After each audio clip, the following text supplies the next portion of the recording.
Welcome to A sports. तो आज का जो हमारा टॉपिक है वो है स्ट्रिंग फंक्शंस। तो आज हम कुछ ऐसे स्ट्रिंग फंक्शंस देखते हैं जो आपके सिलेबस में दिए हुए हैं। तो सबसे पहला जो फंक्शन है वो है लेंथ फंक्शन। तो जैसा कि नाम से आपको पता चल रहा है, लेंथ फंक्शन जो होता है वो हमें किसी भी स्ट्रिंग का लेंथ रिटर्न करता है। तो अब लेंथ जो होगा वो क्या होना चाहिए, उसका डेटा टाइप। तो कोई भी लेंथ होता है उसका डेटा टाइप इंटीजर होना चाहिए। जैसे कि मैं यहाँ पे अगर स्ट्रिंग लिखूँ एस, तो इसका लेंथ कितना होना चाहिए, 3 होना चाहिए। किसी भी स्ट्रिंग का लेंथ 3.5 तो नहीं होगा, 3 होगा या फिर 4 होगा या फिर 2 होगा, कोई होल नंबर होगा। तो इसलिए इसका जो रिटर्न टाइप होता है वो इंटीजर होता है। तो अब हम इसका सिंटेक्स देखते हैं। तो यहाँ पे सिंटेक्स में सबसे पहले हम आईएनटी डिफाइन करेंगे क्योंकि इसका रिटर्न टाइप इंटीजर है। उसके बाद हम वेरिएबल नेम लिखेंगे। जिस वेरिएबल में हमें इसका लेंथ, जो स्ट्रिंग है इसका लेंथ स्टोर कराना है, उसका हम वेरिएबल नेम लिखेंगे। फिर हम इक्वल टू का साइन लिखेंगे।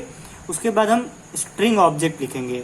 जो भी स्ट्रिंग होती है जिसे भी हमें चेक करना है, उसका लेंथ बताना है कि कितना होगा, उसका हम यहाँ पे वेरिएबल या ऑब्जेक्ट यहाँ पे लिखेंगे। फिर हम डॉट ऑपरेटर लगाएंगे। उसके बाद हम लेंथ और मेथड लगा देंगे। तो अब इसका एक एग्जांपल हम देखते हैं। हम यहाँ पे int, यहाँ पे एक स्ट्रिंग वेरिएबल लेते हैं, string s is equals to S. और उसके बाद से नेक्स्ट लाइन में हम एक नया वेरिएबल लिखते हैं int length which is equals to s dot length. तो यहाँ पे हमें s स्ट्रिंग जो है, इसके अंदर जो स्ट्रिंग स्टोर है उसका हमें लेंथ बताना है और लेंथ वेरिएबल में स्टोर कर देना है। अगर आप इससे कंफ्यूज हो रहे हो तो यहाँ पे मैं इस वेरिएबल का नाम लेन रख देता हूँ। तो ये वेरिएबल लेन है। इसमें हमें s के अंदर जो स्ट्रिंग रखा है उसका लेंथ बताना है। तो s के अंदर जो स्ट्रिंग है उसका क्या लेंथ होगा, 1, 2 और 3। तो जो लेन की वैल्यू होगी वो हो जाएगी 3। तो ये था आपका लेंथ फंक्शन। अब इसके बाद से हम नेक्स्ट फंक्शन पे आते हैं। तो दूसरा जो फंक्शन है वो है कैरेट का। तो कैरेट जो होता है वो हमें किसी भी इंडेक्स पे उस स्ट्रिंग के जो कैरेक्टर है उसे हमें रिटर्न करता है। तो ये क्या रिटर्न कर रहा है, ये कैरेक्टर रिटर्न कर रहा है। तो यहाँ पे हम स्ट्रिंग, इसका सिंटेक्स देखते हैं। तो इसका सिंटेक्स है, हम वो वेरिएबल लिखेंगे जिसके अंदर हमें वो कैरेक्टर स्टोर करना है। फिर स्ट्रिंग वेरिएबल जिसके अंदर जो स्ट्रिंग स्टोर है वो डॉट कैरेट और इंडेक्स, जिस भी इंडेक्स का हमें कैरेक्टर चाहिए वो हम यहाँ पे लिख देंगे। तो अब इसके बाद से हम इसका एग्जाम्पल लिख देखते हैं। तो जैसे कि कोई स्ट्रिंग है, string s is equals to S,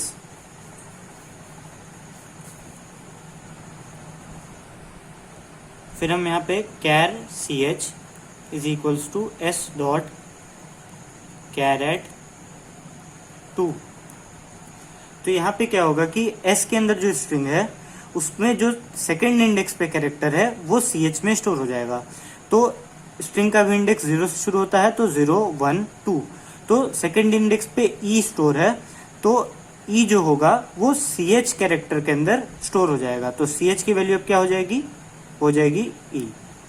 अब इसके बाद से हम नेक्स्ट फंक्शन पे जाते हैं। तो जो तीसरा फंक्शन है वो है इंडेक्स ऑफ।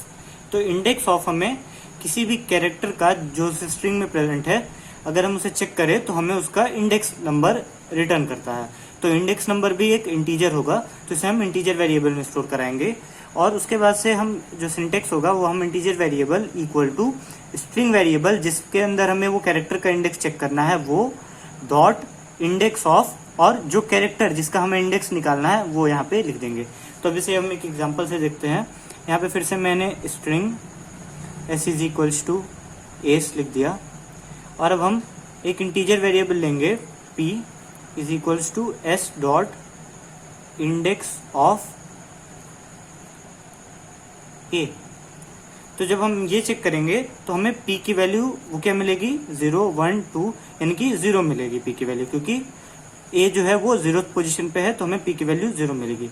अगर यहाँ पे हमारा जो s था उसमें एस एंड, अगर हम s के अंदर ऐसा इनपुट देते जहाँ पे 2 a प्रेजेंट है और फिर हम s डॉट इंडेक्स ऑफ चलाते तब भी हमें p की वैल्यू 0 मिलती। ऐसा इसलिए क्योंकि इंडेक्स ऑफ हमें सबसे पहला जो मैच करता है कैरेक्टर का जो इंडेक्स होता है वो हमें रिटर्न कर देता है, यानी कि जो सबसे पहले ए आया उसका इंडेक्स हमें रिटर्न में मिल जाएगा और दूसरे ए को हम नहीं कंसिडर करेंगे। इसके बाद जो फंक्शन है वो है लास्ट इंडेक्स ऑफ, और ये सिमिलर फंक्शन है इंडेक्स ऑफ जैसे ही, ये भी रिटर्न करता है हमें इंडेक्स किसी भी कैरेक्टर का, पर ये हमें उसका आखिरी इंडेक्स रिटर्न करता है। आखिरी इंडेक्स का मतलब कि अगर कोई कैरेक्टर 2 बार प्रेजेंट है किसी स्ट्रिंग में, तो जो उसका आखिरी बार प्रेजेंस होगा उस स्ट्रिंग में, हमें उसका इंडेक्स वो रिटर्न करेगा। जैसे कि मैंने यहाँ पे एक एग्जांपल लिया है, s is equals to S boards लिखा है, तो यहाँ पे 2 बार आ रहा है, एक 0th पोजिशन पे और दूसरा जो आ रहा है वो 6th पोजिशन पे आ रहा है, यानी कि 6th इंडेक्स पे आ रहा है। तो ये हमें एक, जब हम p is equals to S dot last index of एक चेक करेंगे, यानी कि एक कैरेक्टर का आखिरी इंडेक्स चेक करेंगे, तो वो हमें 6 रिटर्न करेगा। तो यहाँ पे p की वैल्यू 6 हो जाएगी। जबकि अगर हम s dot index of check करें तो हमें p की वैल्यू 0 मिलेगी।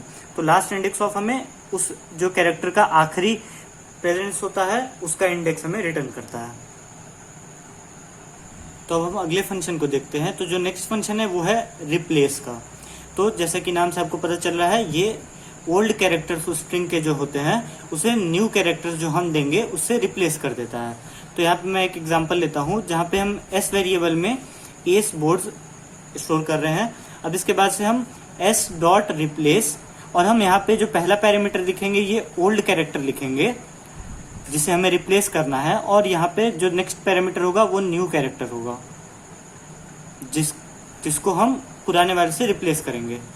तो अब यहाँ पे हम s dot replace a comma z लिखा है, तो s के अंदर जहां भी a का अकरेंस होगा, यानी कि यहाँ पे a है, यहाँ पे है, तो इनकी जगह ये अब z से रिप्लेस हो जाएगा और ये r में स्टोर हो जाएगा। ये जो फंक्शन है ये हमें एक स्ट्रिंग रिटर्न करता है। तो अब r की जो नई वैल्यू होगी वो होगी ZCEBOZRDS।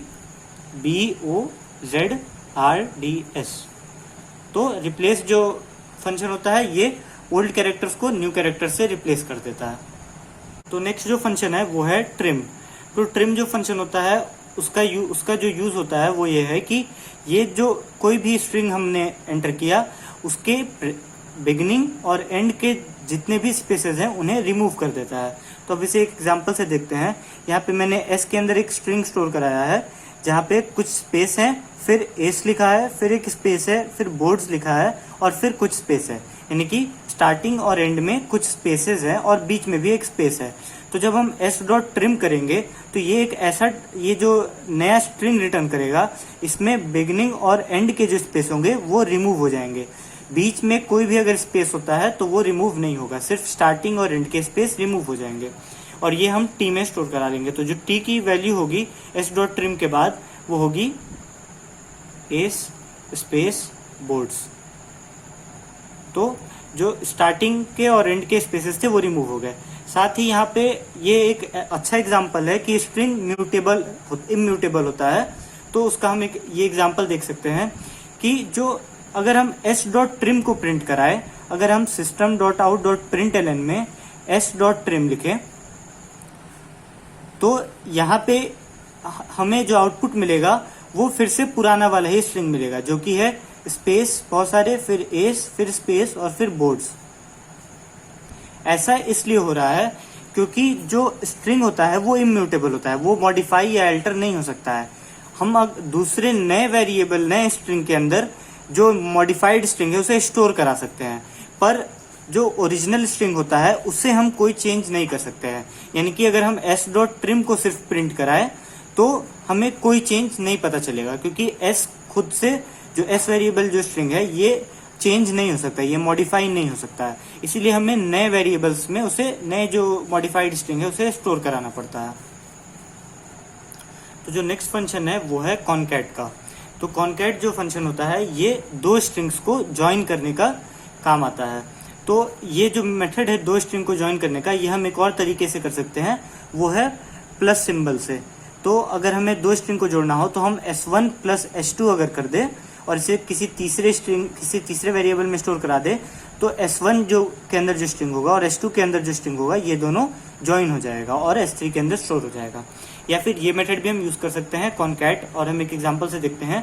तो यहाँ पे मैंने s1 में एस एंटर करा दिया है और s2 में बोर्ड्स एंटर करा दिया है। ये दोनों स्ट्रिंग है, यानी कि ये दोनों का मैं डिक्लेयर कर देता हूँ यहाँ पे एक बार स्ट्रिंग S1 और स्ट्रिंग S2।